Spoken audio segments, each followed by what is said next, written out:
The president will be in Gombe and Bauchi for the historic drilling, commencement of drilling of crude oil in the northeast part of Nigeria. And so my colleague Abulo Semoagu joins us now. Thank you so much for coming over.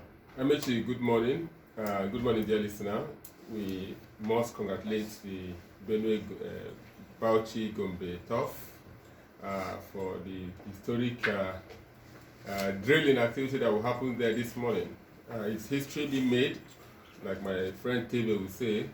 The President Muhammad Buhari likes making history, and if you look at the administration since 2015, the first tenure and second tenure, you will see certain things which he has made history. And we want to see how the positivity in this history will benefit the ordinary Nigerian.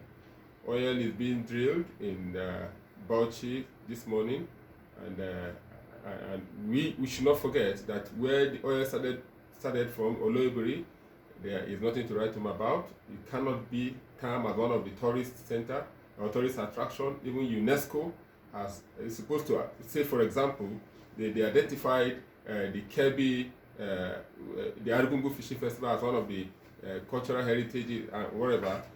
Oloibiri is supposed to stand out, for example, to be one of the tourist attractions where you can take your children to with pride and say, hello boy, this is where oil was first drilled in Nigeria. And we make history, and we'll keep clapping for the Nigerian nation. Well, the owners of Nigeria are listening to us. The owners of Nigeria, who are the owners of Nigeria? Somebody called the owners of Nigeria Limited. No, every citizen is the owner. This mindset of there are those that own Nigeria, no.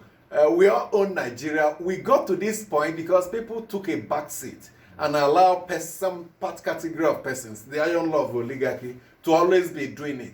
When the mass of the citizen do come out and show interest, you now know who are the original owners of the country. Good. I wanted to dive into the issue of politics as you're opening. We can hear a lot of the presidential candidates making comments. We must advise, also tell the supporters to be careful because we want here that politicians would like to undo their opponent. We had Konkoso yesterday when he met with the Guild of Editors, and the other day when he met with the Guild of Editors, he said a lot of things. And yesterday was in Rivers State, and he was saying that if you cannot win Rivers State, Kano State, or Lagos State, you can't be in president of Nigeria. And one we ask, Kwankwaso of NNPP, what is the strength of NNPP? Are you, as a presidential candidate, campaigning for another presidential candidate? So is NNPP popular in Lagos State, for example, popular in Kano and popular in Rivers State? Or is he telling us something we don't know? Well, what he's saying is that the three states with the biggest votes in Nigeria are Lagos, Kano, and Rivers. And that if you want to win that election, you have to target these states as the first step, not necessarily the only step. You could lose in these three states and still mop up votes elsewhere. Like we are saying, yes, you have the numbers, but beyond the numbers, the other little ones, if you aggregate them, they may surpass the number. But facts are sacred, and he has put facts on the table. Kaduna State also has a good chunk of votes, Teve. Yes, Kaduna, Katsina. The interesting thing is, good morning to you, good morning. The interesting thing is, in some of these states, they may not. What counts is the turnout. Is the voter turnout. As we speak, Lagos has the highest number of registered voters. But the voter turnout in Lagos cannot be compared with what we have in Kano, that has the second, highest. So clearly, these are some.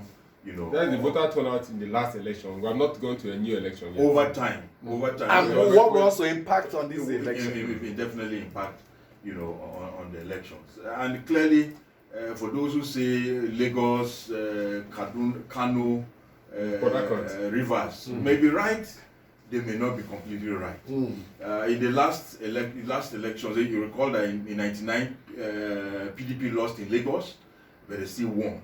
In 2003, they won there.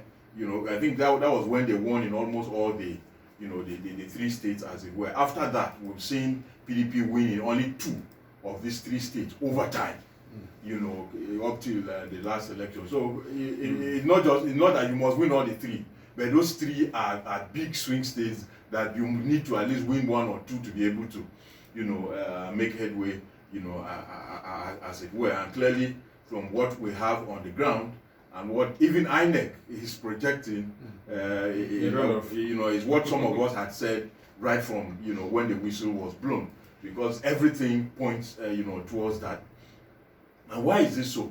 Clearly, there's no unity of purpose in the APC, because some members are working for other presidential candidates. Same thing with PDP, which are the two biggest parties, and then the Labour Party and, you know, the NNPP and the others also have, you know, their issues, their own values, you know, and all of that. So that is what we are seeing. Some of the candidates are already talking about government of national unity, and I've said it. Even if it's PDP that wins in 2023, you will see APC people, Labour Party people, even people, before inauguration, as ministers and government appointees. An interesting thing happened. We also see, even in the APC, we will also see some members, some people in PDP, you know, and all of that will be appointed because they have contributed, you know, and that is what under the table. You know, that's the difference between what we have now, what we will have in 2023, and what we obtained in 2015. Some members of PDP, like Jonathan said, and everybody worked against him for the. But at the end of the day, the APC did not compensate them. You know, that's why this time everybody is holding on, waiting for compensate deals, them publicly, waiting for deals to be struck. And I can tell you, who will eventually win these elections will determine in the last days to the elections. Wike yesterday said the integrity group or the G5 have not decided on who they are going to support, and that decision will be taken in the last few days. And if we swing everything, they want to wait till the last minute to know where the pendulum is. Something interesting happened in Gombe yesterday when PDP rally was going on. A strong ally of the integrity group, as it were, former governor of Gombe State, Yankwambo, pulled out of the integrity group, and he donated about 12 buses to support the Atiku campaign.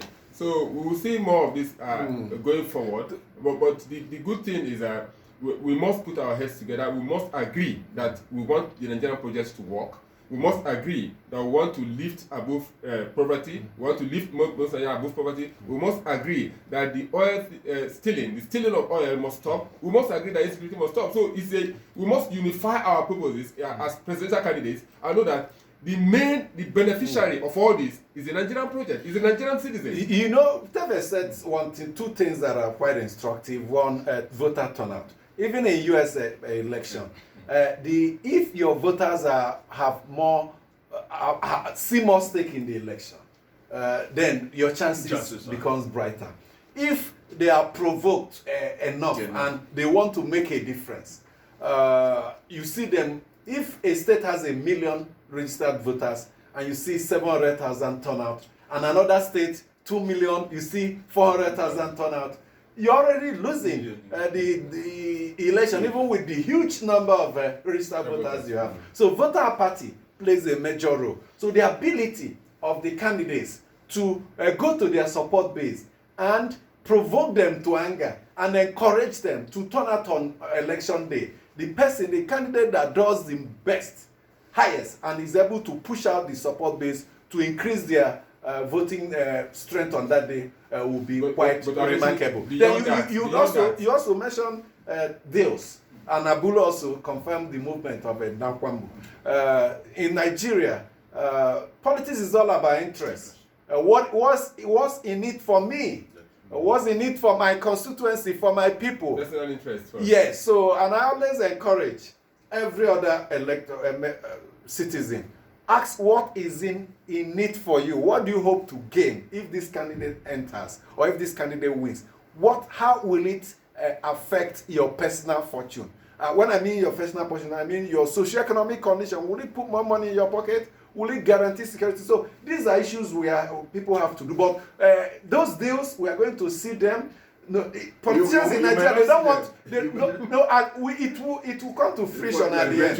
Nigerian politicians can't afford to be in opposition. It's not easy for them to be in opposition because it will mean not having access to public funds, and a lot of them support they have that umbilical cord plugged to the treasury, and if you cut it, they can't survive on their own. They do not have that ability to initiate a business and build a business. They always know how to take from public funds, so they can't afford not to be in the But I ruling party. mentioned good enough.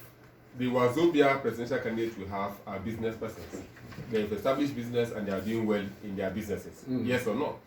So if you, maybe their supporters you refer to, because I've said here, Obasanjo has said many years ago, that you don't come into politics to make money, you come with your money into politics and ensure that the change you want, which is the necessities of life, the good living standard is achieved. That is what politics How much should be. did they have from prison when he won the election in 1990? How much did he bring into? He had his farm. His farm was still on. See, we'll get to that, you know, eventually. But you know, some of these issues, you know, we always be there. I just want to speak on the Ologri issue he spoke about. I've been to that the first oil well. Oil well, yeah. I've been to the second oil well. The first oil well is actually a national monument. You see the signboard there, declared national monument and all of that. But it's the locals that sweep the place, cut the grasses, you know, so that it's not completely, it's not consumed by fire. You know, National and all of that. monument operated by locals. And I can tell Are you, they employed? when you get maybe there, part of the public service that First of the was trying to create. when you get there, you must part with something. As you look at it, but honestly, it should have been looking better than what it is. It's just like the amalgamation site for amalgamation in Jumberu in Niger State. If you go there, you will weep, and you know that that's the reason why we are where we are. We've not paid attention to our history, you know, and it's really heartbreaking. And national treasure. These are things where we have to make money, but because we are focused on oil, nobody will want to do the hard work. Just cross your legs, wait for the alert to drop on your phone. The Accountant General, Commissioner of Finance will call you, Your Excellency, it has entered. And you now say, begin disbursement. Or you pack the budget. Yes. Like the humanitarian ministry is facing an issue of 206 billion naira budget padding. The Senate committee raised the issue yesterday and she said that she was not aware. How can you not be aware? And now the question arisen. Is the Northeast Development Commission part of the Ministry of Humanitarian and Disaster Management? It's the supervisory ministry. Yes. Ministry. No, the funds were there in last year's budget meant for Northeast Development Commission. It didn't pass and it came up now and she says she's not aware. But we can tell you that the governors will be meeting today in Abuja, National Economic Council meeting. And from what reports filtering in are saying is that the poverty, multidimensional poverty report is one that indeed they will put under consideration. And we say good. Those that are doing well, let the other governors there tell them, Oga, how come you have the biggest number of, in terms of percentages of poor people in your state? All these things you're doing, what peer review, shame and name. Yeah. Those that are doing well they should shake their hands and encourage them to do more.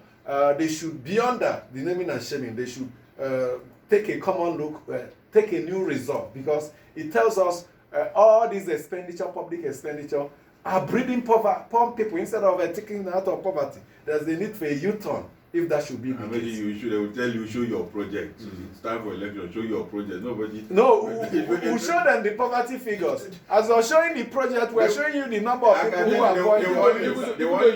Even though you say show your project, you are so concerned about the form and not the function. If the form is not even there in the first place, you don't have good roads in the states. And we have said here oftentimes, a state governor, does he know the number of employed persons in the state? Does he know the number of minerals in the state? Does he know the number of functional industries in the state? Does he know the number of the living standard? They don't even know the statistics. So how do you want to run a state like that? That competition for projects, how many you have commissioned? You commission 800 bragging rights, as you call it. Flyover, I commission 3 kilometers. That is their mindset. That is what they understand as governance. This is what we have been shouting, that this is not governance, this is not development. And this survey report is a wake-up call. Don't come and tell us about your project. Tell us about the people. How have you impacted on the people? And if you don't know how happy I am